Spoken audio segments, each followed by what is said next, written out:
untuk di bab 98 dan ke-99. Dia tidak berharap untuk dilamar, yang dia harapkan hanyalah memiliki upacara pernikahan yang lengkap dan bahagia. Namun, suaminya ini. Ketika dia memikirkan hal ini, Mandy Zimmer menghela nafas yang berat lagi. Harvey, dasar sampah! Cecil Zimmer yang ada di samping mereka menjadi sangat marah dan memelototi Harvey. Lihat mereka, sekarang lihat dirimu. Tidak usah membahas lamaran pernikahan. Kau sudah menikah dengan saudara perempuanku selama bertahun-tahun. Apa yang pernah kau berikan padanya? Jika kau benar-benar seorang pria, seharusnya kau sudah memulai mengurus perceraian. Kau tidak cocok dengan saudara perempuanku dan tidak memiliki kemampuan untuk membahagiakannya. Sincere, Mandy menatap adik perempuannya itu sambil menahan pikirannya untuk dirinya sendiri. Kak, jangan lindungi dia lagi.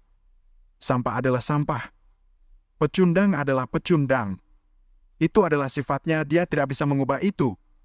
Jika aku jadi dia, aku akan mencari tempat untuk menyembunyikan diri dari dulu. Bagaimana mungkin aku masih punya wajah untuk tinggal di sini dan melihat sebuah lamaran? Apa dia tidak punya akal sehat dalam dirinya? Apakah dia tidak menyadari betapa kaya dan romantisnya Zack dibandingkan dengan kesengsaraan dan keputusasaannya? Perasaan kesal tergambar jelas di seluruh wajah Cynthia. Kakakku telah mengalami kesialan dan malapetaka selama 8 generasi karena telah menikahimu. Sementara itu di aula, rasa ingin tahu semua orang terlihat dengan jelas di wajah mereka. Mata mereka menatap lurus ke arah Zack tanpa berkedip. Mereka ingin tahu kepada siapa dia akan melamar. Zack merasa bangga pada dirinya sendiri. Dengan mengenakan setelan jas putih, dia tampak seperti pangeran dongeng yang menawan. Tampak mempesona dan sangat gembira. Zack berpikir tentang bagaimana dia akan segera bisa memeluk seorang wanita cantik di pelukannya. Segera dia juga akan menggenggam kekuasaan keluarga Zimmer di tangannya. Zack tidak bisa lagi menahan senyuman kebahagiaannya. Namun, Zack masih berusaha untuk mencoba menahan dirinya untuk tidak tertawa terbahak-bahak. Dia menggigit bibirnya hingga terlihat seperti senyuman yang sangat ambisius. Zack menunjukkan aura yang sangat santai menghadapi kerumunan itu.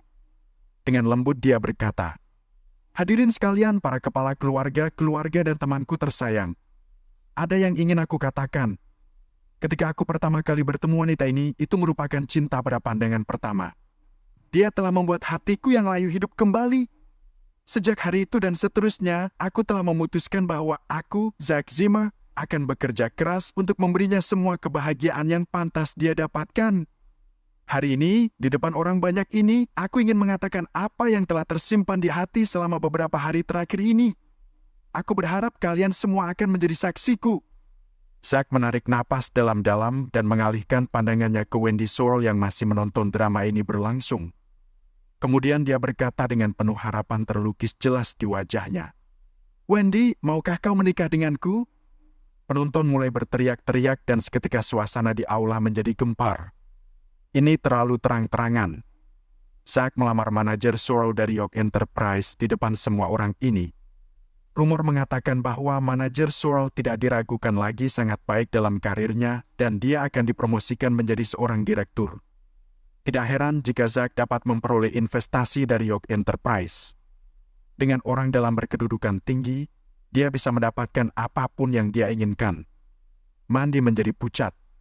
Dia tahu mengapa dirinya kalah dari pria ini. Karena Zack dan Wendy memiliki hubungan seperti ini, dia tidak akan pernah bisa memenangkan pertarungan itu.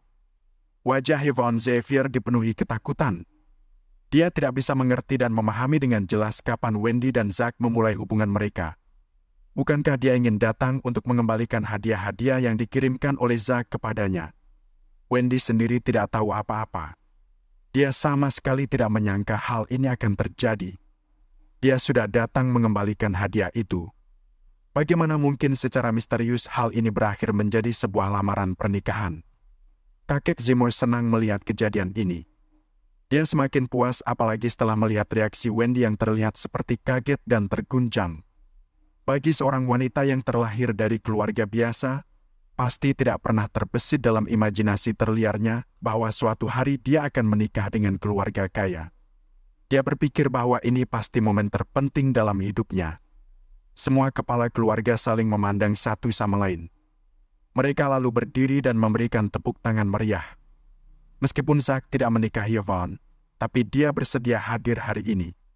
Itu membuktikan pengaruh Wendy di Oak Enterprise. Keluarga Zimmer akan segera naik ke puncak. Semua kepala keluarga dengan cepat mengeluarkan ponsel mereka dan mengirimkan pesan teks untuk meminta anak bujangan mereka yang paling memenuhi syarat untuk datang. Meskipun Wendy sudah menjadi milik Zak, masih ada Yvonne yang tersisa. Siapapun yang berhasil menikahinya akan mendapatkan banyak keuntungan. Manfaat ini bahkan mungkin melebihi dari apa yang keluarga Zimmer dapatkan. Nikahi dia! Nikahi dia! Nikahi dia! Anak-anak muda dari keluarga Zimmer berteriak. Semua ini telah direncanakan sebelumnya agar Wendy tidak ragu-ragu dan menyetujui lamarannya saat dia masih dalam kebingungan. Bagaimanapun juga, ini adalah villa yang sangat besar. Ada 6 set perhiasan dari Tiffany Co. dan uang tunai senilai $880.000 menunggunya. Seorang pewaris dari keluarga Zimmer baru saja melamarnya di depan kerumunan dengan latar belakang suasana yang sangat mewah. Ini lebih dramatis dari sinetron manapun. Tidak ada sutradara yang akan berani melangkah sejauh ini dalam membuat sebuah cerita drama di stasiun televisi. Zak melihat bahwa Wendy masih terkaget dan kebingungan.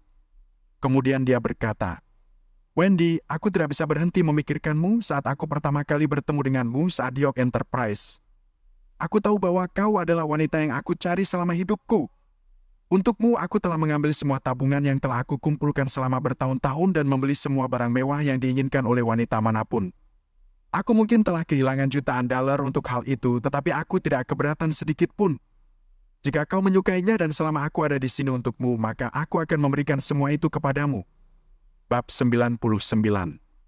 Apa? Penonton sangat terkejut. Zak telah kehilangan jutaan dolar hanya untuk membeli barang-barang mewah.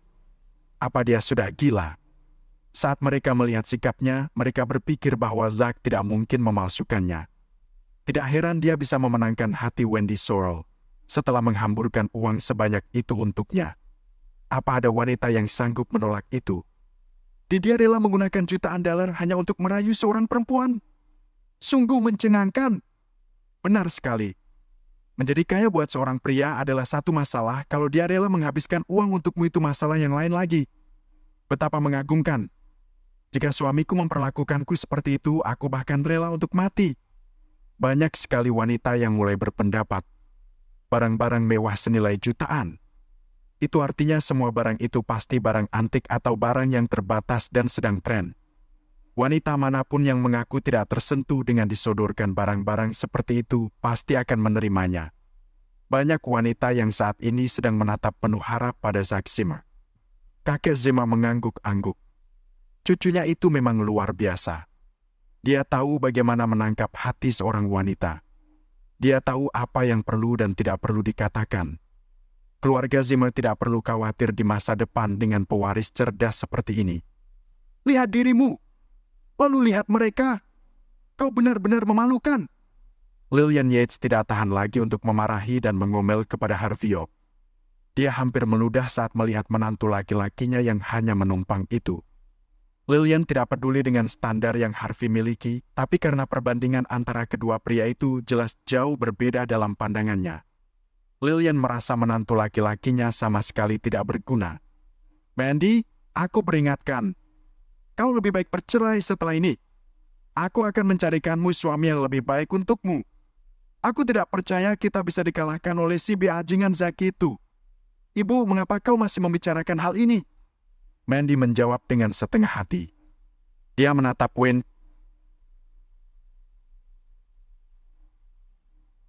dengan kagum. Wanita mana yang tidak mengantisipasi adegan romantis dilamar seperti itu? Harvey tidak berkata apa-apa. Dia melihat ke depan dan merasa canggung. Apakah Zak sudah gila? Mengapa dia tiba-tiba melamar Wendy? Apakah air sudah membanjiri otak orang gila ini? Saat itulah Lak berlutut di depan Wendy. Dengan lembut Zak berkata, "Wendy, aku sendiri yang memilih cincin pertunangan ini untukmu. Menikahlah denganku." Zak mengambil sebuah kotak cincin dari dalam sakunya dan membuka kotak cincin itu. Wow! Semua orang yang hadir mulai mengelilingi mereka dengan cepat. Terdengar banyak suara dan menahan nafas tidak percaya. Sial, bukankah itu cincin telur merpati yang terkenal? Kerumunan itu tidak percaya dengan mata mereka. Cincin itu tidak menarik perhatian, tapi berlian moissanite di atasnya adalah simbol telur merpati dalam dongeng. Setidaknya berlian itu bernilai 10 karat. Ini adalah telur merpati yang dilelang 3 tahun lalu. Kepala keluarga dari keluarga Brooke, Zachariah Brooke, datang menghampiri dengan mulut ternganga. Siapapun dari keluarga kelas atas di Numhi akan menyadari benda ini. Muncul di tempat lelang rahasia 3 tahun lalu dan dibeli oleh seorang pembeli misterius dengan harga tinggi senilai 30 juta. Siapa sangka benda ini ada di sini hari ini? Sungguh mengejutkan. Zack terlalu berlebihan. Bagaimana bisa dia mengeluarkan benda ini hanya untuk Wendy? Apa? Telur merpati? Harvey berdiri dari kursinya pada saat itu. Wajahnya berkerut penasaran. Telur merpati itu dibeli dari tempat lelang 3 tahun lalu. Jika dia tidak salah ingat, dialah yang membeli berlian itu 3 tahun lalu. Meskipun dia meninggalkan benda itu di keluarga York, bagaimana mungkin mereka mengambil benda itu untuk dijual sedangkan itu dianggap sebagai properti keluarga York? Benda aslinya ada pada keluarga York. Itu berarti seharusnya telur merpati ini. Itu palsu, kan? Harvey tanpa sadar berseru. Apa yang kau katakan, pecundang? Zack melompat dari posisi berlutunya dan menunjuk Harvey dengan murka. Semua berbalik dan memandang ke Harvey pada saat itu. Maafkan aku karena tidak bisa menahan kata-kataku. Harvey menggelengkan kepalanya. Telur merpati itu kelihatan terlalu palsu. Omong kosong apa yang kau keluarkan? Wajah dan leher Zack memerah saat dia berteriak gugup. Harvey, jangan sembarangan berbicara seperti itu. Mandy menepuk tangan Harvey dengan lembut. Jika Harvey kembali membuat Zack emosi, dia akan mendapatkan konsekuensi yang mengerikan nanti.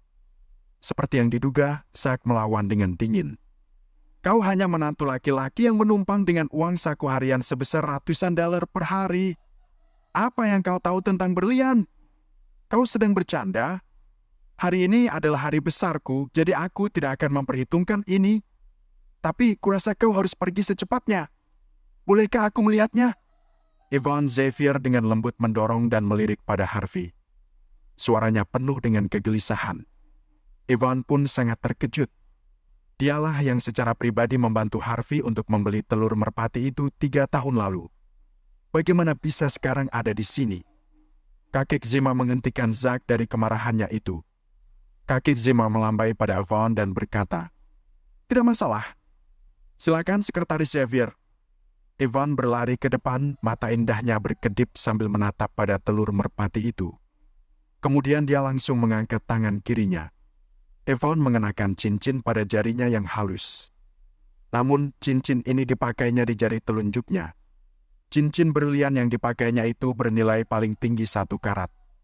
Saat dibandingkan dengan telur merpati yang asli, seolah seperti anak kecil yang bertemu ibunya.